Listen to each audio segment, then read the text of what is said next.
Hi, I'm Matt Turner, Director of Sales for Agencies at Sky. Welcome to another episode of Retail Media Thursdays. Today I'm going to be talking to Emma Magliocchi about all things retail media, so sit back and enjoy.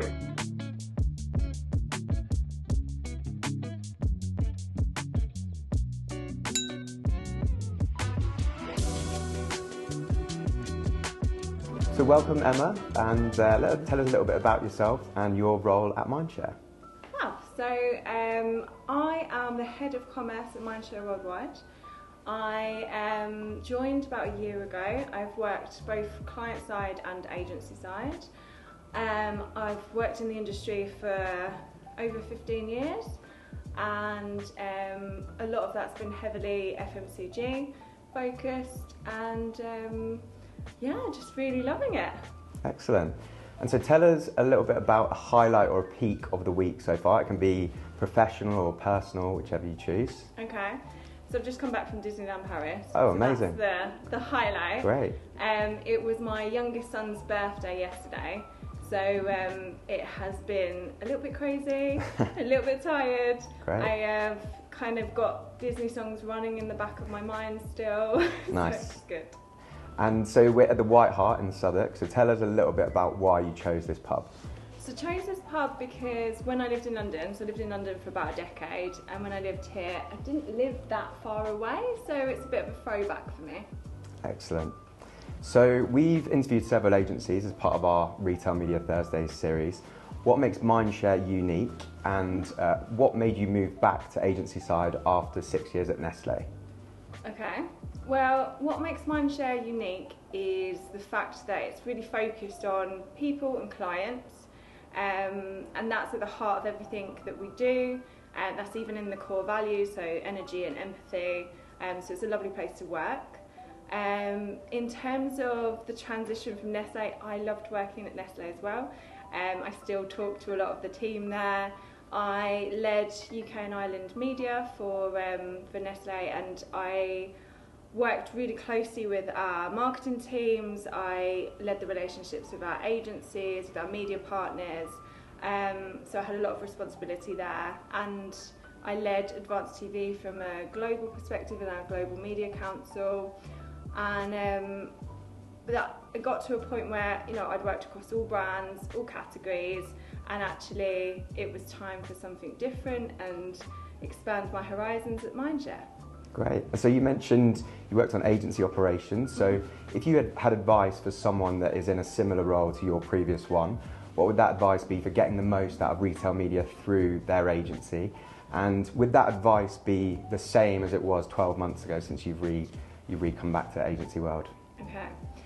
So in terms of my advice, if it was someone else's client side, I would say it's really key to not put retail media or commerce as a whole in a silo.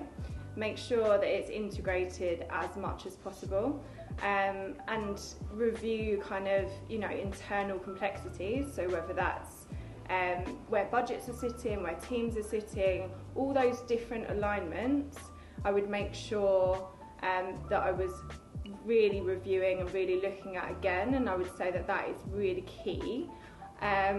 Also, I think that's the piece to focus on. I think that the only thing in terms of if I was looking 12 months ago, I would say it would be probably the same answer, but not to the same extent, because where I've worked now across the agency, even looking at different clients in different areas, and looking at different, even our sister agencies, for instance. So all of those pieces have kind of made me realise that there's an even bigger focus and there's an even bigger opportunity in that space. So it would be the same sort of answer, but not to the same extent.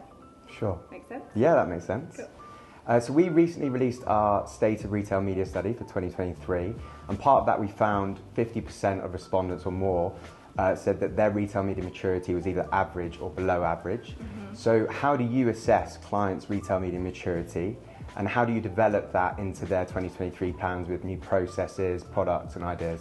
Okay. So when I joined Mindshare, we didn't actually have a clear ways of working, a clear assessment of sort of clients' maturity in that space. So what I developed with one of my Group M counterparts was a client maturity framework, and that's an assessment that we basically go to our clients with. We get their feedback on, so it's split up into different sections, so planning, execution and reporting, so KPIs piece, and in each of those sections it's got all these varying questions to figure out where our clients are on that commerce journey. So once we've got that feedback from the clients, we then work really closely with them at kind of mapping them out on that framework. We then have kind of education sessions with them around commerce, if we haven't already done so.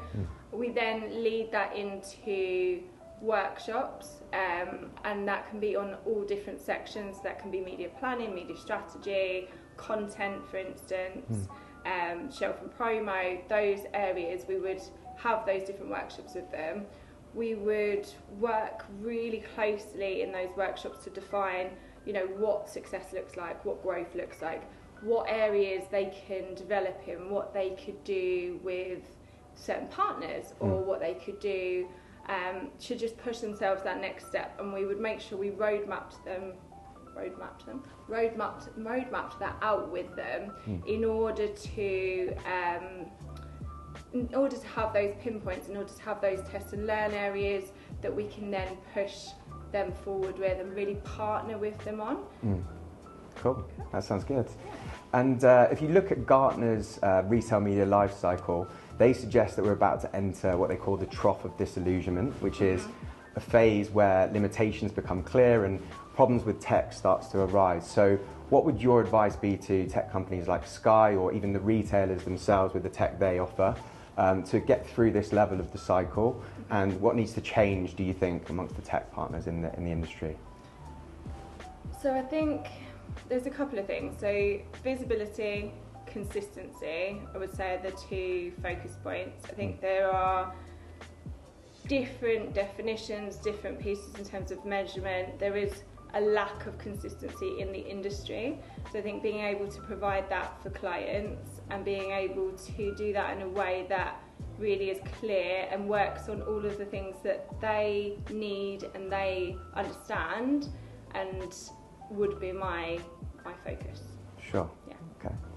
And so obviously retail media is still ever evolving. It's a fairly new discipline still. So how do you continue upskilling people within the agency, and how do you share best practices with your clients?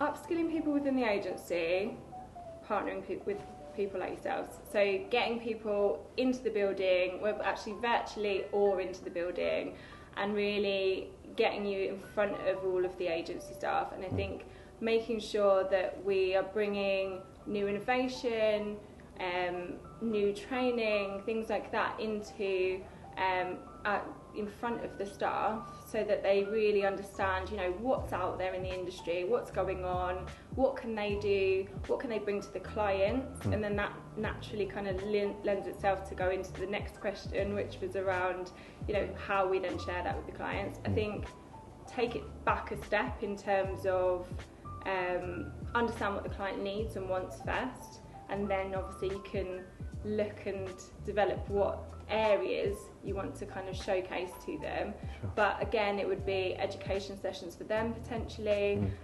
looking at partners and looking at propositions that would be interesting for them, case studies from their industry or various other industries that have been successful, and kind of looking at that growth. Cool. So are you ready for some quick fire questions now? These are more sort of personal questions rather than professional. Yeah. So go-to karaoke song? You've Lost That Loving Feeling. Okay. Who sings that? I don't know. It's from Top Gun. Top Gun, okay. Yeah. You know what? We'll do it next time. I've got a confession to make. I've only seen the new Top Gun, I've not seen the old one.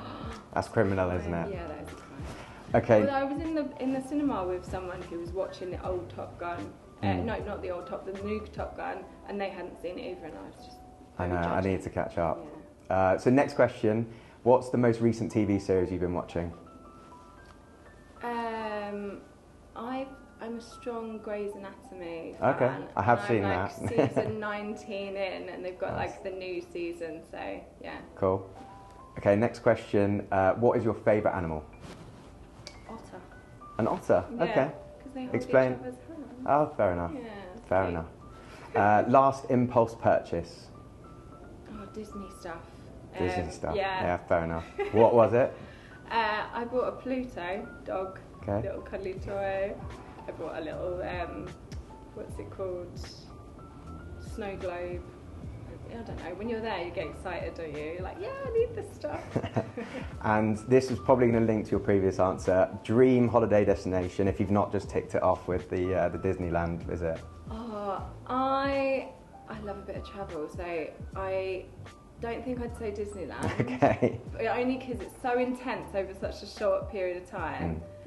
I would say I want to do like a road trip, American road trip Awesome. next year. Where about, which cities? I want to do like Route 66 and Nice. go all the way through, yeah. So, Cool. yeah. Well, Emma, thank you very much. It's been great chatting with you. And yeah, thank you for coming. Thank you.